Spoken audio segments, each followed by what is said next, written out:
DJ Pari, DJ Pari, DJ Pari.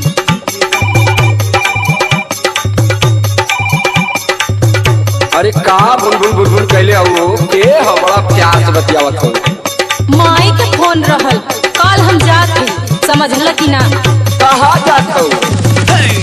माई बाबू लोले काल्हे भैया के बोलाई, माई बाबू लोले काल्हे भैया के बोलाई, जात बनेंगे हर मोटा के खूब आई।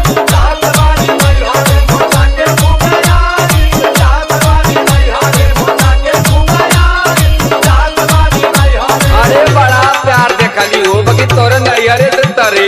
तू का देखबा हो और का कहल चाहत बा? एकदम सीजन सीजन में प्यार उमड़ाला तोरे माई बाबू का अब पतो चल जाई। का पता चली हो? गेहूं का तवई पूजा के खूब जाना तानी, गेहूं का तवई पूजा के खूब जाना तानी, जात बाड़ी नहीं हरे कथाई गई पुरानी, जात बाड़ी नहीं हरे कथाई गई पुरानी, जात बाड़ी नहीं हरे कथाई गई पुरानी, जात बाड़ी नहीं हरे।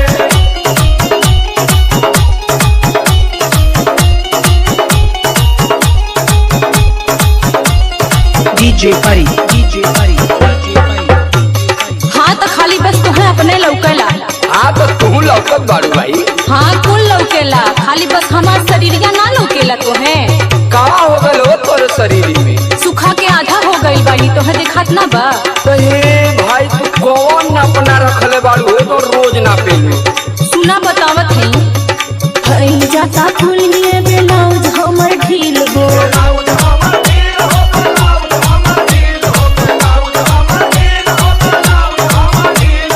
बड़ी कमजोरी होला हमरा के फील हो।